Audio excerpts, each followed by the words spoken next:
નમસ્કાર, આપ જોઈ રહ્યા છો જીએસટીવી ન્યૂઝ અને આપની સાથે હું છું ધ્વની। મહત્વપૂર્ણ સમાચારની સાથે બુલેટિનની શરૂઆત કરીએ તો સુરતમાં ગૃહ રાજ્યમંત્રી હર્ષ સંઘવીનું નિવેદન સામે આવ્યું છે। સુરતથી ગૃહ રાજ્યમંત્રી હર્ષ સંઘવીએ નિવેદન આપ્યું છે। સીએમ વિશે અફવા ફેલાવનારા સામે કાર્યવાહી કરવામાં આવશે તેવું હર્ષ સંઘવીએ જણાવ્યું છે। વિપક્ષ દ્વારા આ કાવતરું કરવામાં આવ્યું હોવાનું હર્ષ સંઘવીએ જણાવ્યું હતું।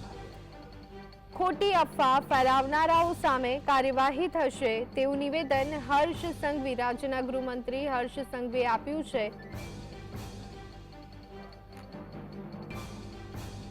बहु क्लियर में कहूं बेजवाबदारीपूर्वक मात्र ने मात्र विपक्षना इशारे अने जे कोई लोकोए आ अफवाओ फैलावेली छे ते तमाम लोकोने आजे नोटिस मोकलवामां आवी रही छे। कोई भी आधार पुरावा वगर बेजवाबदारीपूर्वक अने खास करीने कोई बाबतनी तो क्यांक तो शरम होवी जोईए।